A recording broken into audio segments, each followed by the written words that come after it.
Hello, everyone, and welcome back to another season preview episode of Line Change, the NHL betting podcast from the Action Network. My name is Michael Leboff, and joining me for this, our NHL Awards Palooza, are Nick Martin and our special guest, Jake Hahn from Sirius XM NHL Radio. And we have quite a bit of bets on the board to get to, so we'll just jump right into it. And we're going to start with the Hart Trophy given out to the league's MVP. Wouldn't you know, it's Connor McDavid at the top of the board as the clear favorite. He's not odds on, but he is plus 150. Nathan MacKinnon, the defending or the reigning champ, I guess, he's sitting around plus 500. Austin Matthews is third choice at plus 850. Jack Hughes, who I think is going to be pretty trendy in this market, is at 11-1. Nikita Kucherov, who finished second in the voting, is 18-1. Then it's Kirill Kaprizov, Leon Draisaitl, David Pastrnak, Cale Makar at 20-1, Matthew Tkachuk at 30-1. I'll stop listing there. Jake, you're the guest. You get to go first here. Anything that interests you here in the Hart market? Well, great to be with you guys, first of all, and obviously kicking things off with the biggest trophy of them all, the Hart Trophy, if you want to argue that. And look, guys, it was an excellent race last year. I know you both followed it as close as anybody, and seeing MacKinnon, Kucherov go toe to toe. Obviously, McDavid is always going to be in the conversation, assuming he stays healthy. But it did feel like a true two-horse race for at least the second half of last year's season. And I'm going to go with the horse that lost. I'm going to go with Nikita Kucherov here, just because I like the number. You mentioned 18-1 there, Leboff. I was able to find a 20-1, which is actually the same number I had on Kucherov last season. Now, obviously, that didn't come to pass, but I was able to grab a 10-1 on MacKinnon and kind of hedge that off a little bit mid-season. I'm going to go back to Kucherov, guys, because I think Tampa needs him more than any of these other players, and he is in on so much of the offense for the Lightning. So 20-1, Nikita Kucherov for me. I think of the stud guys up front, to me, that is the best number on the board. Yeah, it's crazy to think that. So last year, as you said, it was MacKinnon, Kucherov, then McDavid, and to beat Connor McDavid, both those guys needed to post 140 plus points. So that's like the effort you're looking for here, which really takes away so many. You can like just draw a line through so many names. One name I landed on, Nick, and our bets are a little correlated here. I think Mitch Marner at 100-1 is one of two long shots that I can sort of get behind. He's played at a 100-point pace plenty of times in his career. I think in a contract year, he can maybe bump that to a number where you can walk yourself into the conversation with the McDavids and Kucherovs of the world. You're probably going to need like 120, 125 plus. I do think Marner can get there in his career year, which what better time to have it than this one? Plus, he's got such a cushy spot, which you're going to go into. So I like Marner at triple digits. He's one of two guys I have in this range, but he is joined at the hip with your favorite play here. Yeah, I like the duo of Matthews and Marner to go off this year. I think they're going to have a huge year. Matthews finished fourth in this last year. Every modeler would have had him one, which I'm not going to say that's the most important. It didn't help him last year when he finished top in expected goals above replacement, expected WAR. But I do think that it kind of helps make his case because he had really bad luck last year in terms of his line mates not finishing what would have been his secondary assists. He finished way behind MacKinnon and Kucherov on those. I don't think he's going to catch up to them, but I think if he plays with Marner a little more and Marner bounces back, it could really help his case. He's the best defensive forward out of any of those guys. So for me, I think the case could be pretty strong for Matthews. I'm still really high on him. I think that he actually ran kind of bad to only get the point total that he got last season. So for me, if Marner bounces back with a huge year, I think we're going to see Matthews right there in the mix again. The only other long shot I have here is in a similar vein. Like I like Mikko Rantanen as another triple digit guy. He can hit 50 goals. Like if you're not going to get the prerequisite like 125 points that we saw last year, 130, etc., if you can put up a gaudy goal total, I think you can play yourself into the conversation just through that avenue. And I think Rantanen can do that. Plus, I mean, he's a 100-point plus player. It's not. I feel like a lot of people think he's more of like a Cy Young type where he'll score 40 with 36 assists or something. But like the guy is way over 100, way over point per game. The past few years, he's cracked the 100-point plateau, and he's got plenty of firepower around him, Jake. So I think Rantanen is the only other guy. Is there anybody that you could see beyond the 40, 50 to 1 mark, like these Marner Rantanens, that has even a hope in hell of catching up to the guys at the top here? I think it's tough. Like even on the Colorado angle, guys, obviously McKinnon won it last year, but he was able to separate himself from the pack because, Right. as we know, they've got these three studs, Rand, and even Makar as well. I've always looked at him and thought, could he put together that Hart Trophy season from the back end? But he would have to do something so spectacular. I think if we're looking deeper down the board, guys, a name that did catch my eye a little bit, Nick, I'd be curious your take on this as well. Jack Eichel in about the 50 to 1 range. You'd probably be able to shop that number and find something a little bit better. But I'm just kind of looking at Vegas and I'm thinking, okay, they've lost some pieces up front. Hurdle comes in there. I do like him as a player, but they're going to need Jack Eichel to really carry the load. So I do struggle to think that he can put up the point total to win a trophy like this. But hey, maybe we have that big breakout season from Eichel. He's able to play 82 games, and he's a name in that mid-range that I do have a little bit of interest in here. Yeah, I agree. And I think Eichel's a guy I like in fantasy. It feels like he should be really well situated to just come in and have a huge year. So I agree. I think Eichel's worth a flyer. Other than that, I think down the board, it is tough to pick someone because it just feels like that. Like you look at last year's race, there was 4 guys that are all coming into this year. I think everyone's counting on them to have a similar season. And it's hard to imagine like one of those guys not just putting together a year where it ends up being them. So I'm a little, I think it would take a good, like, things to break the right way, probably an injury or two, but I think that he's definitely a name, especially given that, he should get some credit for his two-way game. And, especially if Vegas actually drops off enough that maybe they're in the race and people are like, wow, Eichel's really dragging them this year. So I think that's definitely a solid narrative.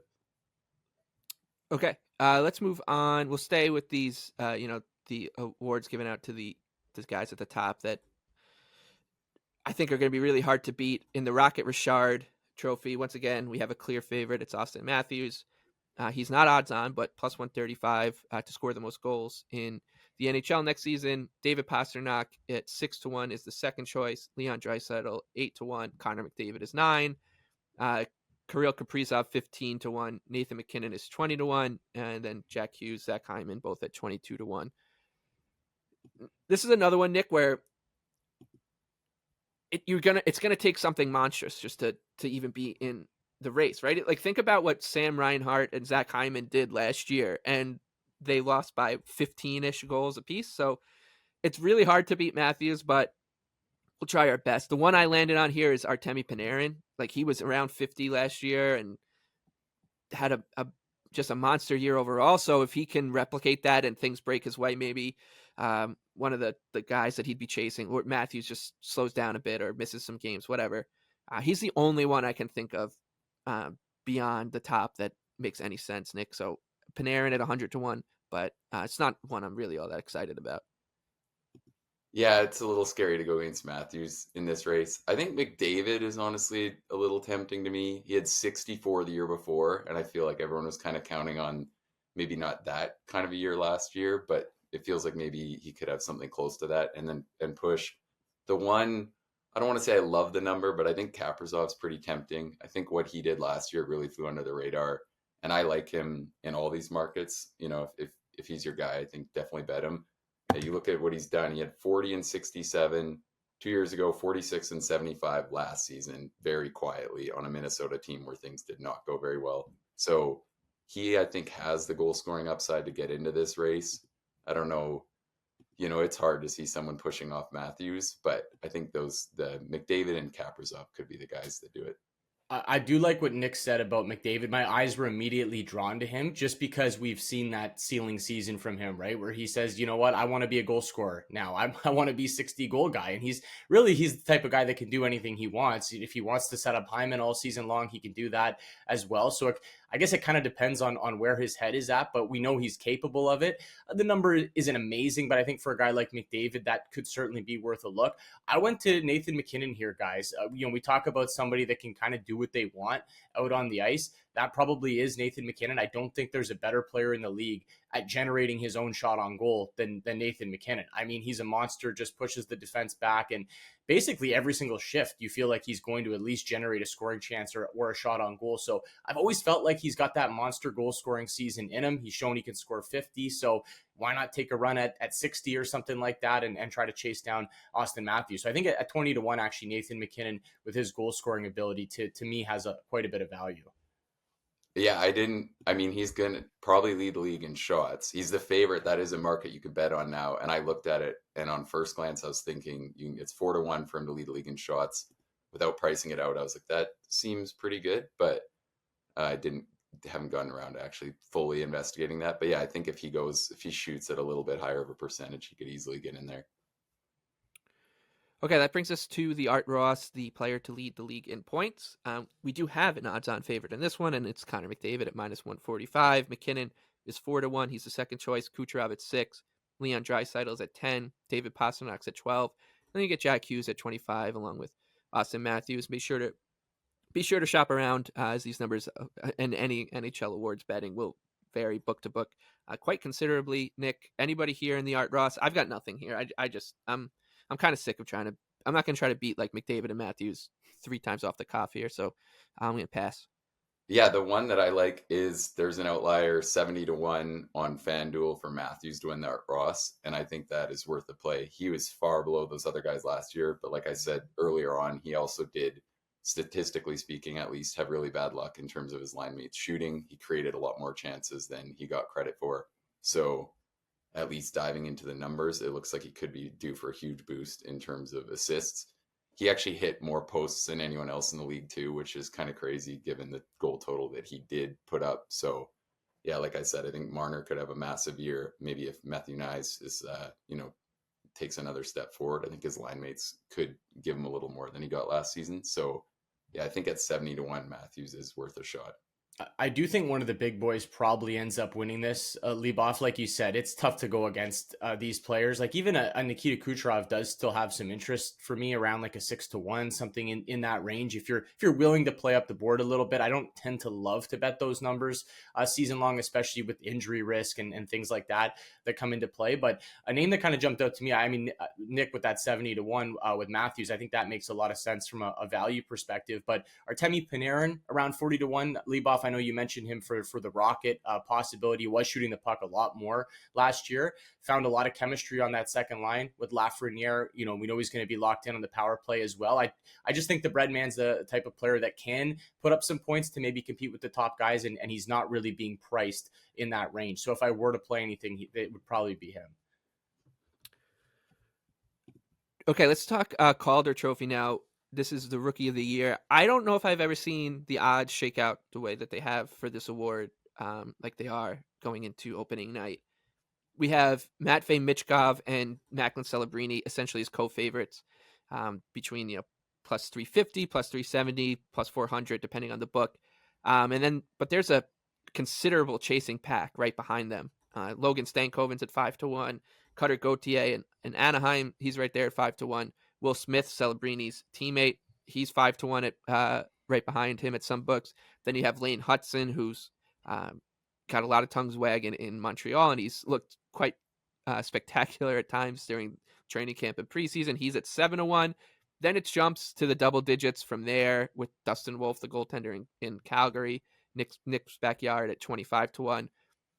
Another goaltender, Yaroslav Askarov, who made some headlines with his trade request and then subsequent trade to San Jose from Nashville at 40-1. He should get playing time. Jesper Wallstedt, another high pedigree goalie. He's also at 40-1. But there's also some guys who I think have legitimate cases beyond them, which we'll get into. The one I landed on, Josh Doan, you can get him out there at 100-1 at FanDuel. He was a point per game, or I shouldn't say that. He was 9 points in 11 games last year in a cup of coffee, and I know he had a really high shooting percentage, but under the radar, everything looked good. We know his family's part of the furniture with the Coyotes, now Utah franchise, so I do think he's got a really good chance of sticking with the big club for most of the year. And I think that team's going to score. Like he's got a lot of support around him. This isn't a situation like Bedard last year where everyone's kind of just can focus on him. Like he could get lost in the shuffle and quietly put together like 20 points in the first half and then another 35 in the second half, and nobody's really talking about him. But you look up in March and you're like, oh wow, Josh Doan is leading the rookie race in scoring, or he's right there with Celebrini and Mitch Cobb. So I actually like the price on Doan quite a bit in this market at 100-1. Once again, these prices vary wildly, so be sure to shop around. Jake, anything for you here in the Calder? Well, I like that angle. I think Stankoven's going to be extremely popular. As you said, he's close to the top of the board. I do worry a little bit about how much Dallas spreads things out. I love Stankoven as a player. I think we all are impressed by what he's done so far, but Dallas they don't really lean on one or two guys. And I just think that there's a lot of mouths to feed there in that offense. So I don't love him as much at that number. I think Lane Hudson's going to get a lot of love. He's already kind of dazzling in preseason, but are they going to give him the car keys? Is he going to be able to put up enough offense in Montreal as well? So I have my question marks. Leboff, you actually mentioned the one name that I did bet, and it's more of a play on an angle and maybe a narrative this year, but it is Wallstedt, the goaltender in Minnesota. Now it looks like they're going to go with 3 goalies to start the season, so it's a busy crease right now, but my play on this is basically he takes the net over at some point. I don't know if it's going to happen right away, first month of the season. Who knows if an injury plays a factor to either Gustafsson or Fleury, maybe opens up some more starts. But I'm just going to hope that by mid-season, Wallsted's been the better goalie, and Minnesota's trying to push for a playoff spot, so they want to put him out there. So at 50-1, I just think the ceiling of Wallsted interests me a lot if he's able to take over that net in Minnesota, guys. And Nick, I know you're rushing to bet Matt Rempe at 250-1 and 100-1 and any number you can get him, but what else are you betting? Yeah, I mean, I think this is a great market, and I know it's kind of lame to say when we're doing the show, but it is a really good market to take your time and watch the preseason, because so much of it is trying to project who's going to get what spot in the lineup. So I think for your Flyers, definitely keeping an eye is good. With that said, I'll start with the one I like at 100-1 because it looks like he's going to play with, or has a chance to play with, Pettersson. I like Jonathan Lekkerimäki of the Canucks at 100-1. I think right now, if he ends up playing in that role, has the potential to be a complete steal. So that's the long shot I like. I still don't mind Michkov at 4-1.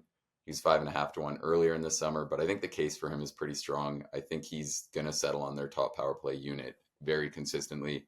Like we talked about on our season preview show, that power play unit has been abysmal for 3 straight years. They've never found anyone who can run any part of it, really. They've been consistently shuffling both units. So I think he's going to, whether things fully hit it off with Torts or not, I feel really good that he's going to get his power play role. And what's interesting is he actually didn't, I think everyone kind of profiles him as a guy who should be really good on the power play, but that's not where he was getting his scoring in the KHL on what was a horrible team. So I think the case that he can score at 5-on-5 as well. And I think he should pair really well with Morgan Frost. So I feel pretty good about Michkov. I know everyone's a little afraid that, he's going to make some bad defensive plays and end up in Torts' doghouse pretty quick. But I like him at the top there. I think watching preseason Lane Hudson, I can see why he's so trendy, because he just looks so good. And then two that I feel like I'm kind of low on the more I think about it that are trendy is I really don't like Dustin Wolf. I think that Flames team is going to be too bad. It's going to be too hard for him to put up good numbers. And the other one, I'm kind of low on McGroarty. I don't know if he's even going to finish in their top 6. The skating looks terrible. I think he is a guy that's maybe getting a little too trendy for me as well. Yeah, I'd agree with that. It's his number just slashed considerably just because of the trade, and I understand that because it comes down to opportunity, but we haven't seen him on an NHL rink yet, and there were questions about his skating going in, so I'm with you there. I will just mention a homer pick in Max Siplikov for the Islanders. He comes over from the KHL after scoring 31 there last year. He looks great. I knew you were going to say this, but he looks big. Like, I don't know. He's older. Like, that's the thing. Like, the voters really don't like voting for anyone who's in this like 25, 26-year-old range. But he is a rookie. It's sort of like what we saw with Panarin, and then Michael Bunting a couple years ago. I mean, scoring 31 in the KHL, if he can come close to replicating that in the NHL, which is a long shot, who knows? But the Islanders are in desperate need of someone to fill in that top 6, so he should get every chance. And 65-1 out there. He's actually not listed at a lot of places because wouldn't you know that like bookmakers aren't paying too much attention to these kind of awards? But if you can find him out there, I guess I should comment on, if we're going to throw fades out there, is Ivan Demidov's numbers been coming down, and that's where's that coming from? Is it just I just hope no one's betting that I because know. he's obviously that good. He's also not going to play there this year, so that's going to hurt his chances. And then the other one I think that's worth keeping an eye on right now, it's going to be very role dependent, but I think Gavin Brindley also could be another one that really sneaks up. His numbers are super, super long. So if he, right now it's probably unlikely he makes the team, but we'll see which direction they want to go in. There's definitely spots for him on the Blue Jackets. Yeah, it's a good race, man. This is gonna be a lot of fun. I think it's been a while since we've had a Calder race like this, and I think it's also it's similar to what we saw last year with the Hart Trophy. I think this is going to be one where folks like us and Jake are going to be talking about this race throughout and finding numbers at like 20-1 that are guys who are trending up in the right way. So we'll be sure to keep tabs on it and let you know if there's anything to add. Okay, that brings us to the Norris Trophy, where Cale Makar is a clear favorite at plus 280. Evan Bouchard, who was one of our favorite bets last year, at a much, much bigger number. He's the second favorite, plus 750, or excuse me, he's a third favorite with Adam Fox and behind Quinn Hughes. Quinn Hughes is at 600. Then you have Fox and Bouchard sitting around that plus 750 range. Roman Josi, 12-1. Miro Heiskanen right behind him. Rasmus Dahlin, Noah Dobson sitting in the high teens, or 20-1. Victor Hedman is 25-1. Josh Morrissey is right there at 35-1. He's shown that he is right up in there, right up in this class of like elite defensemen. Then you have names like Dougie Hamilton, Brock Faber, Charlie McAvoy, and Eric Carlson as we get closer to 50s. Jake, anything in the Norris that jumps off the page to you right away? Well, this is a tricky one, guys, because I think you have to establish yourself a little bit to win this award. Like you almost need a couple years where, okay, we see you, maybe you get nominated or something like that. Very rarely do we see guys come out of nowhere and just win this thing. So I do think you kind of got to look more towards the top of the board or, tried and true defensemen that have certainly been there before. I got burned on Miro Heiskanen last year, guys. I thought last year was going to be that breakout year for him. And I think I got him around 20-1, and he just didn't put up the offensive numbers that the voters want with this award, right? You got to be able to put up those numbers. And somehow we're getting a worse number on Heiskanen this year to start the season. So I don't know how that's happened. So I was prepared to bet him at a better number. Didn't get it, so maybe that's a wait and see. But I'm going to Roman Josi, guys. He's flirted with this award for a very long time. He's always in the conversation.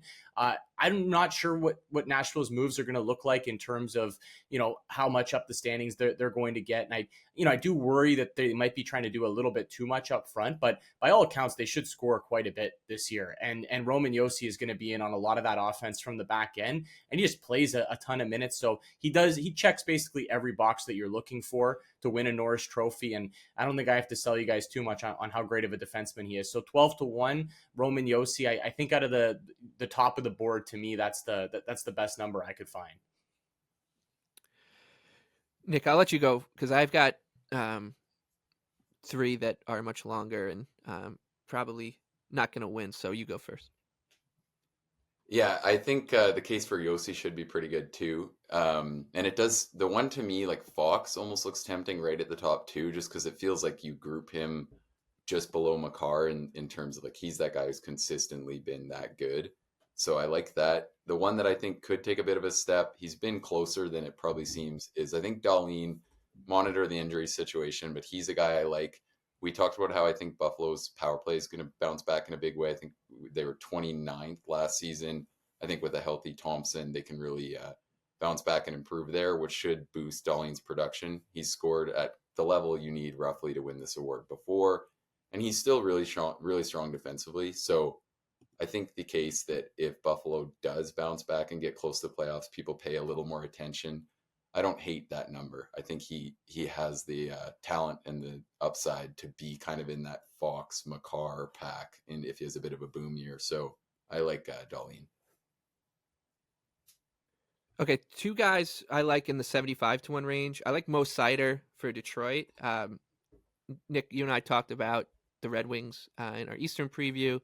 I said that I'm pretty low on them just generally, but Seider, if they do come good, like Seider will be a huge part of it. And he started to get a ton of credit towards the end of last year just for the role he was playing, which was incredibly difficult. We'll probably see that again. He should be able to post he won't post the gaudy point totals, but I'm just hoping that there's like enough of a narrative around him. If Detroit is good, if they do make the playoffs somehow, that he gets a credit and he's like quote noted as like the MVP of their team, and you have that path. The other one I like is Erik Karlsson, who won this award 2 years ago at 75-1. I think he was a lot better than people kind of realized. I know the team overall didn't go well, and sure Karlsson plays some role in that, and maybe some defensive issues, and the Penguins were kind of just laissez-faire throughout the dog days. But if they do look at this as like a last kick at the can for these guys and an opportunity to bounce back and show that they've still got something left in the tank, Karlsson's going to have a huge part in that. The power play has to get better. Like the power play was so bad last year, it just doesn't make any sense. And I'm hoping that the team kind of just learns from its lesson, which is let's just take the keys away from Chris Letang and give him an easier role and hand those minutes to Karlsson and some other guys on this blue line. Because I just think they didn't really know how to handle the situation last year. So Karlsson, we know he can put the point total up. He should be playing with a lot with Sidney Crosby. That guy's good, so that helps. And I think that he's got an opportunity here to, once again, at a huge number, to gate crash the top of the board. And lastly, this is the first bet I made all summer. And I don't think a lot of people were spending their Julys looking to bet Noah Hannafin to win the Norris Trophy, but I did, and I did it at 500-1, and it's still out there at 500-1, which tells you a lot. I just think he's going to have a massive role in Vegas. Like, he'll be the number one guy. I'm hoping that at some point he takes over that power play. I know Shea Theodore's there, but I think there's an opportunity for him to come close to 20 goals. He got 13 last year, so he would need to jump there. And I'm hoping if he gets to like that 20 goal mark, plays 23, 24 minutes a night, which he does already, you get to a situation where it's just hard to ignore like the overall body of work. And yeah, you're asking for a lot of things to go right, but he's 500-1. That's why. So if he could just have like one of those standout Alex Pietrangelo in his prime kind of seasons, maybe we're starting to see the door open a little bit for him. But it is 500-1 for a reason. So I wouldn't expect this one to win. Can I throw another name at you guys here? Throw as many names as you want. Well, yeah, wheel the board. It's a bit more in your long shot range as well. I mean, the Hannafin number is juicy. You don't have to put much on that to have a little bit of a sweat. And I do love what that Vegas blue line looks like. You mentioned Shea Theodore there. It is a contract year for Theodore, so I don't know how that whole thing is going to play out. I have a feeling it might be his last season in Vegas, the way they do business and how that salary cap is constructed. But do we have any interest in Dougie Hamilton, guys? Bounce back off the injury. I felt like he'd be more popular than where he's sitting right now. I'm seeing 75-1 on Dougie Hamilton. I think he could put up the numbers in that Devils offense to maybe go toe to toe with the big boys at the top of the board. Yeah, and I think Jake too. Like, I know you're looking at it a lot from a fantasy perspective as well. I think Dougie is a smash in fantasy right now relative to where he's going compared to some of these other D. Even like Quinn Hughes. Not to get too off topic here, but like I think Dougie can easily actually put up more fantasy points than him this year, given what he does, depending on what your league settings are on. So yeah, I like Dougie, and I like yours too, Mike. I think Karlsson, great pick. Power play bounces back. Weird fit last year, bringing in like it is a weird fit having two right shot D when Letang's run that unit for so long. So I think there is an argument that there was a bit of, it didn't quite gel last season, obviously. And then yeah, like you said with Seider, I think if Edmondson can pop and he can play with him instead of Sherratt. Who knows if it'll actually go that way, but Sherratt really, really tanked Seider last season. You wouldn't have to talk to many Wings fans to hear about how hard Seider's role is. So yeah, I like both those a lot. Not the Hannafin one, unfortunately, though. I don't mind it. I don't mind I'll root for that. I'll root for that one for sure. I love it, but come on, Noah. Onto the Selke now. Last year was the first time I ever saw odds offered on the Selke Award. We came on here, we tried our best to handicap it, and we hit the narrative that I thought. Like I said, I thought that this was so much more of a narrative award than the odds were suggesting, and that it going to someone way down the board was almost an impossibility. And that worked out because I was big on Hischier and Barkov, and we got Barkov. So yeah, and that's kind of where I want to start the conversation because you said it right. It's a reputation award, and it feels like once a guy wins it one year, then he just wins it until he either gets hurt or hangs him up. So that's why we're seeing, and kudos to the bookmakers for being on top of that because Barkov is a runaway favorite in this market. I don't want to bet him at plus 130. I'd much rather bet him at like 100. If you think if he's a shoe-in to win the Selke at plus 175, I would just say go bet the Hart Trophy at like 100 to 1. Because then you're talking, okay, this guy can get to 100 points and he can be the best two-way center in the league and maybe leads the Panthers back to something special. And he then puts together quite the portfolio for that conversation. Right behind him, or I shouldn't say right behind him, but there's a jump to Auston Matthews as a second favorite at plus 850. Then it's Heischer at 9 to 1. Rope Hintz is 18 to 1. Andre Kopitar 20 to 1. Jordan Staal 22. Joel Eriksson Ek, I think, is a little interesting at 33 to 1. He's right there. But I think that this market is a little bit more fun than I thought it would be last year, because I do think actually there are some guys who have built up that reputation, Nick, for being really good two-way forwards. And with the way hockey is now analyzed, and you feel like sometimes you're just doing homework watching a game and hearing stats and different things being thrown at you. People are starting to pick up on the nuances of being a good defensive forward, and you landed on one of them, who I think is starting to get a lot more credit for being just a beast in all three zones. Yeah, based off what I've said, it's probably pretty obvious where I'm going to go. But I think Matthews is a little further up in terms of, I would have his odds a little closer to Barkov and way further from the pack than they are. He's at plus 750. He finished third in this vote last year. I think that would maybe make a bit of a case for Jordan Staal because he's been so consistent too. But I think maybe you see him a little regress a little bit with age here. So Matthews is the one for me that at that number, I feel really confident he'll be on the ballot. If we could get a bet in on him to be nominated, I think if he plays 82, he will be on the ticket. And I think he's going to be definitely in the mix enough that I'm really happy to take the plus 750. I'm with Nick 100% on Auston Matthews. I think he should be priced way closer to Barkov here. And look, I'm the world's biggest Barkov fan. I'm happy he's been getting the recognition the last few years in this award, as he should. He is the best two-way center in the league, and he's playing on arguably the best team in the league, the defending champs, all those sorts of things. But let's not forget the Selke does factor in offense as well. As much as it is a two-way award, offense matters. And I just think Matthews should get a little bit more love when it comes to this, because if he can go put up close to 70 goals and still play the two-way game that he plays, to me, that's a Selke Trophy winner right there. So Nick, I like that number on Matthews. If I were to go further down the board though, guys, Elias Lindholm, 35 to 1, first year with the Boston Bruins here. Look, he was bad last year. He was bad with Calgary. He was bad after he got traded to Vancouver. He kind of picked it up in the playoffs a little bit, had a decent postseason there with the Canucks. I just think it was a rough season for him. I don't know if the trade rumors got to him a little bit, adjustment with a new team, but everyone who puts on a Bruins jersey tends to have success. And I think he's going to be put in a position to have a lot of success, playing with great players, on that first power play. So able to put up the offensive numbers. And he's a guy that's been recognized in this award in the past as well. So I like Elias Lindholm if you're looking for a play further down the board for a guy I think can put together a season to challenge the top of the board league off. Yeah, I'm going to stay in that range.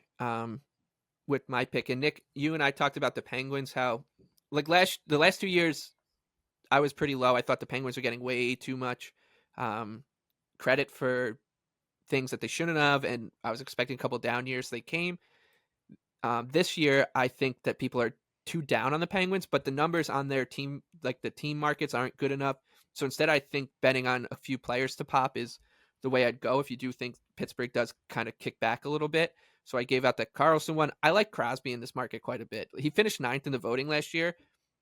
I think if Sidney Crosby, and maybe you guys can tell me if I'm crazy for saying this, I think if he plays 82 games, he gets nominated for this award, because he's not going to get nominated for the Hart, and voters are just going to be like, if he plays 82 games, it probably means he has a good season, and the NHL media is going to be like, we got to find somewhere to get Sid on that stage, and this would be the place. So I think at 45 to 1, Sid makes a lot of sense in this. But I do think, honestly, like the more we talk about Matthews, I'm starting to think that you might just, if you're like Nick and Jake, you think Matthews is going to have a big game, you can almost just bet him in all these markets, and you're starting to compile. I know it's a pretty heavy risk, but it's almost like an escalator that people play with, like player props, where you're like, if he wins the Hart Trophy, he probably wins the Selke too.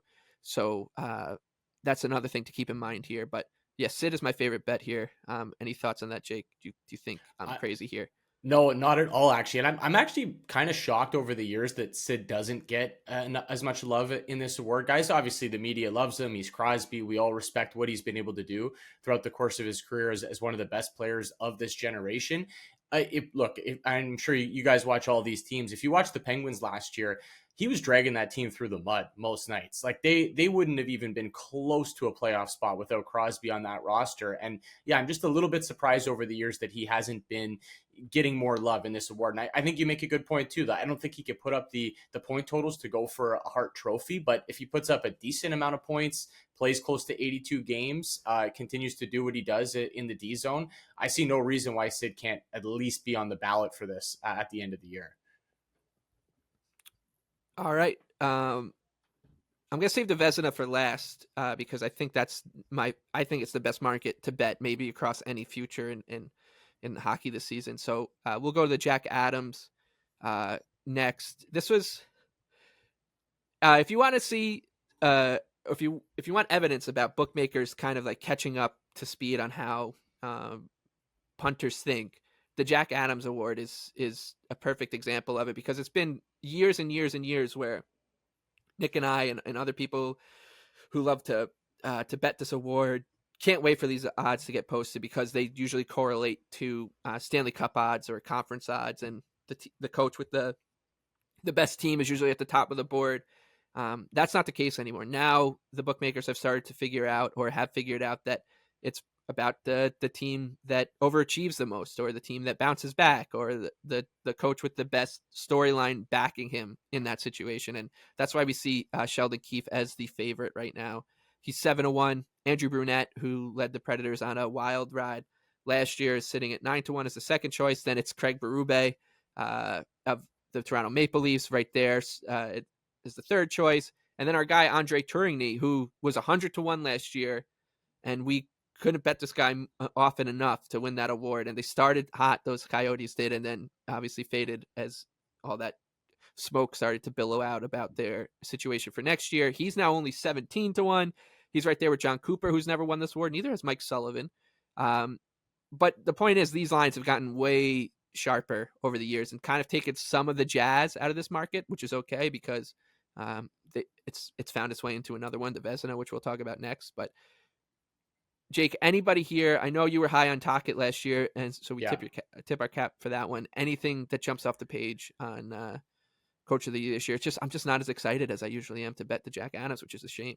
Well, this award can be a little bit silly, guys, as we know. Like you just mentioned, Sullivan and Cooper, and how they never won this award. Coaches have basically, a 2-3 year expiration date in the NHL at this point. Those are two guys that have actually stuck with their team for an extended period of time, but yet have never won Coach of the Year. So that kind of tells you all you need to know about this award, that it is perception based, right? What do we think of the team going into the season, and do they exceed those expectations? So it could be it could be a team at the bottom of the standings that surprises and makes the playoffs. It could be kind of like a middle of the pack team that we think is a bubble team that ends up having that, ceiling season, kind of like a Winnipeg last year, I think would be a good example, or Vancouver, like you mentioned with Tocchet.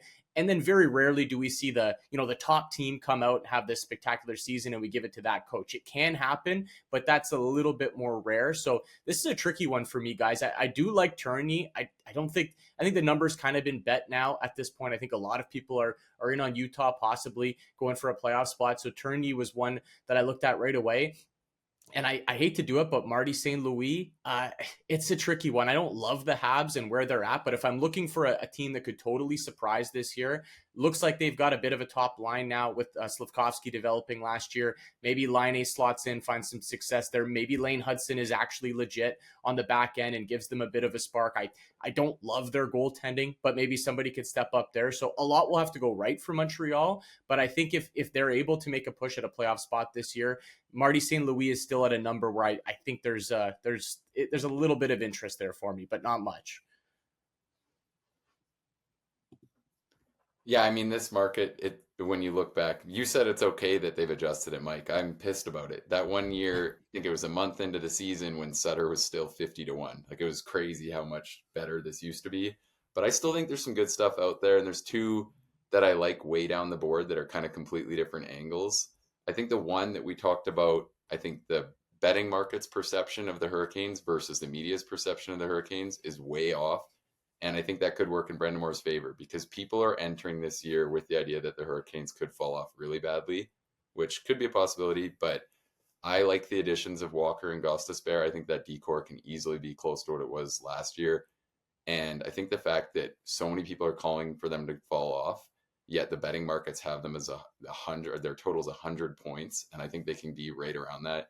Everyone knows Brendan Moore is one of the best coaches in the league. He has that reputation. And I think compared to these other top teams, the fact that a lot of people actually think Carolina could fall off is going to work in Brendan Moore's favor.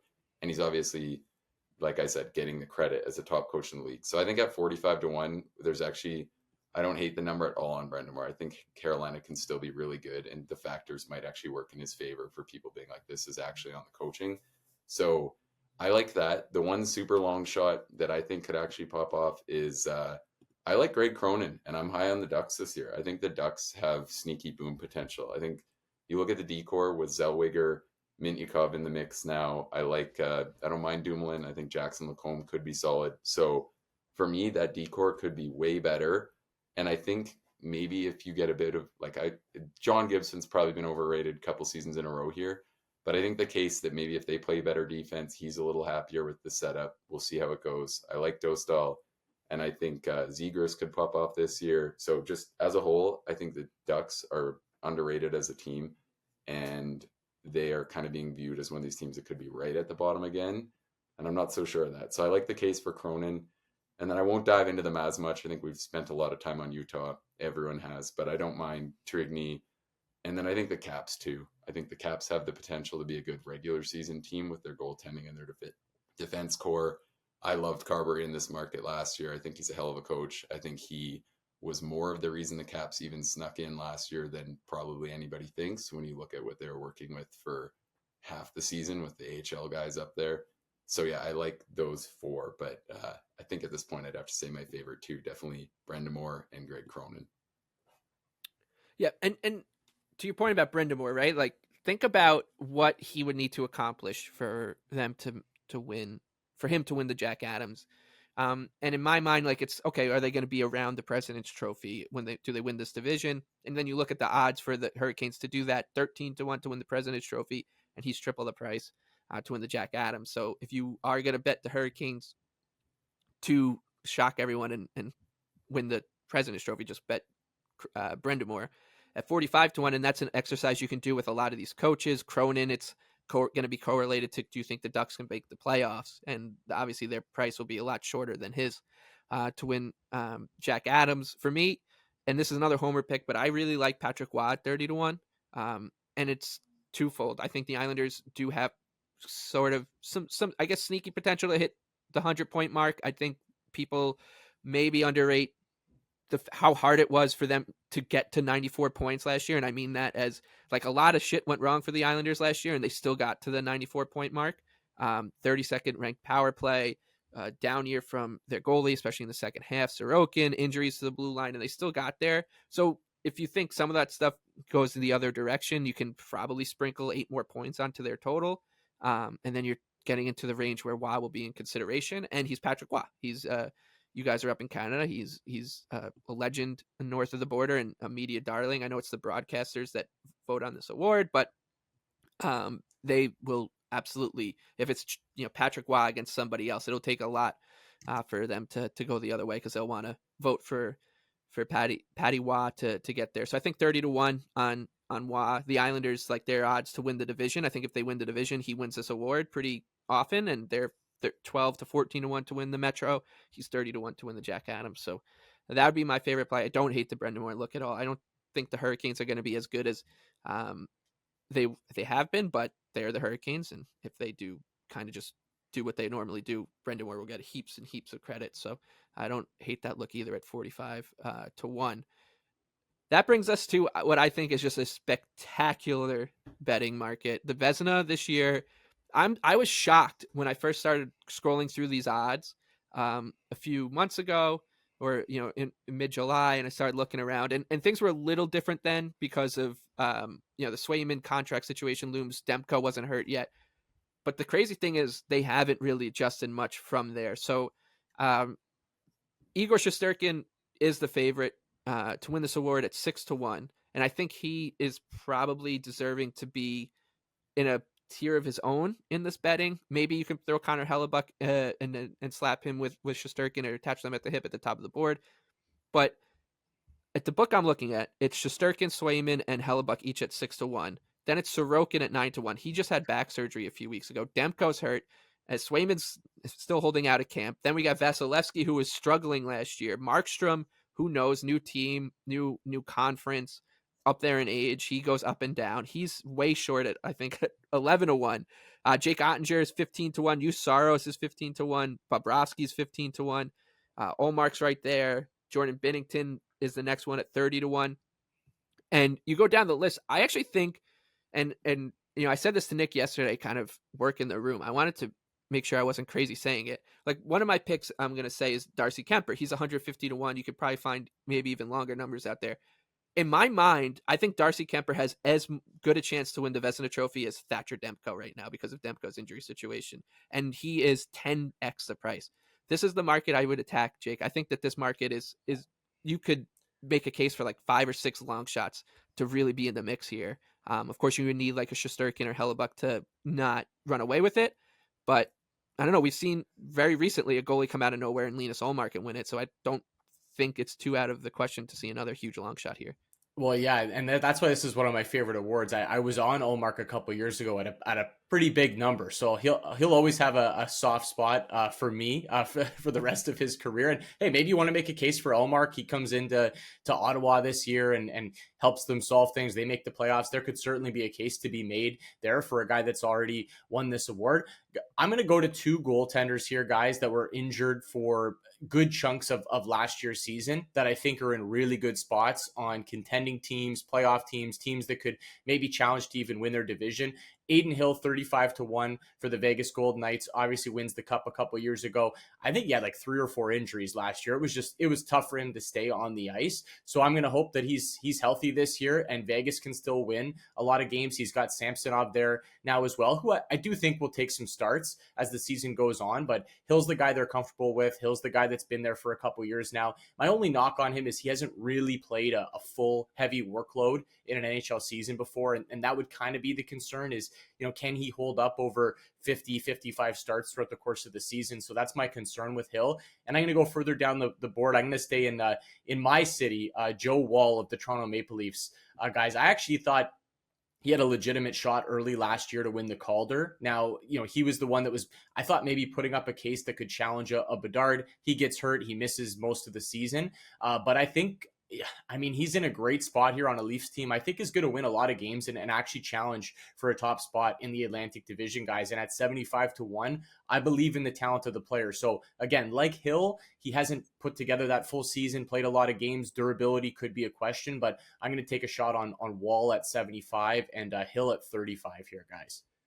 Yeah, I think Woll is a perfect example, right? I think Joe Woll has perhaps a better chance to win the award than Thatcher Demko, or you can even throw Swayman in there right now, depending on how his contract situation shakes out. And he's a massive price compared to those guys. So this market, Nick, it's going to take a lot of self-control for me not to just throw 30 names out here. Yeah, I agree. And on Woll, we talked about on our season preview pod how the Leafs, I think goaltending could be sneaky good, and it's a reason I like them in the division. Out of goalies that played 25 games last year, Woll ranked 10th in goals saved above expected per 60. So basically out of ones that had a reasonable sample, he was way up there. So don't mind that one at all. I don't mind Shesterkin as the chalk. I think he's the best goalie in the world. I've been pretty adamant on this for a while. The Rangers should be pretty good, and I think it could be a thing where Quick isn't as good this season, and then they end up handing Shesterkin more starts. So I like that one. And then I'm right with you. I think Kemper is a really good bet because you look at what the Kings have left on the defense core. Great decor. They've been one of the league's best defensive teams year after year. They are going to move away from the 1-3-1 finally, so maybe we see their games open up a little bit, but I still think they should be a well better than average defensive team. And you look at Kemper, you could say maybe he's aged out past his prime years, but he's been in the positives in terms of goals saved over expected. It was 6 straight seasons entering last year. So he's been quietly one of the more consistent goalies, at least in terms of the underlying numbers. And now he gets to go to a team where they haven't really had much in the way of great goaltending, but they've consistently been excellent defensively. So maybe he gets like the kind of boost maybe you see from some of these Bruins goalies who get to play behind that team. So I think Kemper, while as a Caps fan, I'm fully aware that he was terrible last year and really cost them some big games down the stretch. I think he could easily come in and have a bigger year, bounce back. That year was kind of the outlier compared to his form. So I like that long shot a lot. Yeah, he's as high as, like I said, 150 to 1 is what I see. So I like Kemper quite a bit. I have some love for Sam Montembeault in the triple digits as well for the Canadians. I think his environment is a little dicey, but he's a huge long shot and he's got the upside to post some good numbers. It's really going to come down to whether or not the Canadians find some stability defensively. And then I have two really big long shots at 300 to 1 that I like. One is a little kookier than the other. We'll start with that one. Joonas Korpisalo is 300 to 1.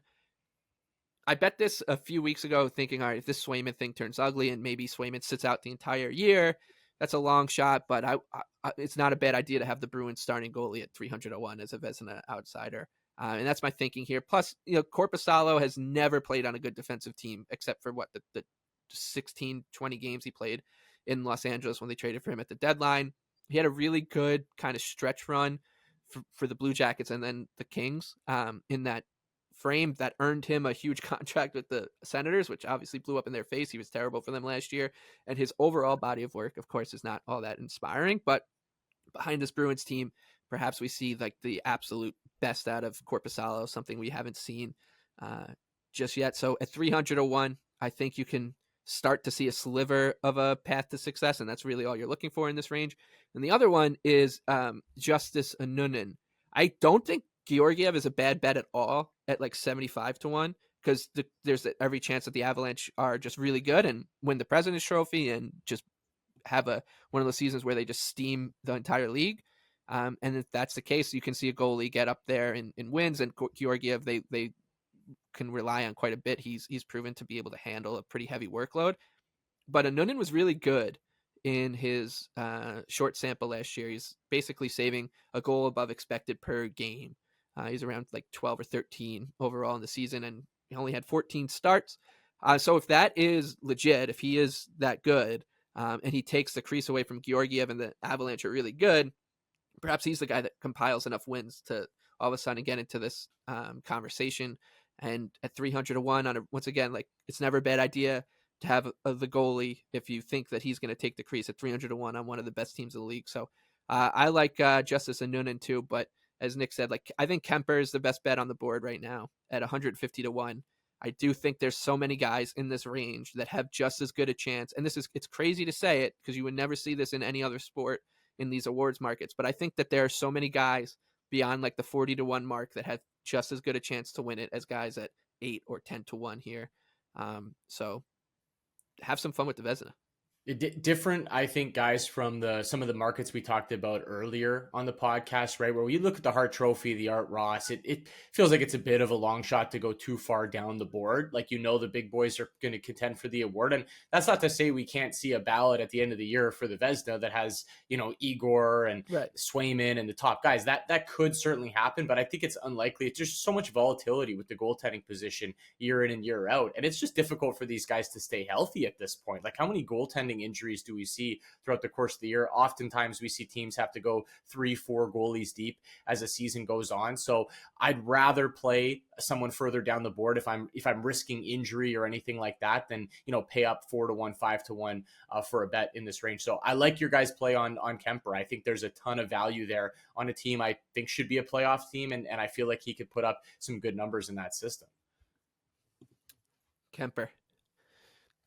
Attaching our wagon to Darcy Kemper. What could go wrong? Yeah, not much.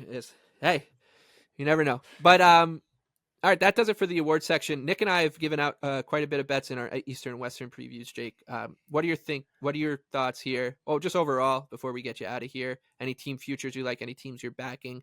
Any teams you're fading going into the new season? Well, Leboff, I think I've probably texted you this at some point, but I think the number one team I'm going to back going into this year is actually the Boston Bruins. In a couple different markets, I like them to win the Atlantic Division, guys.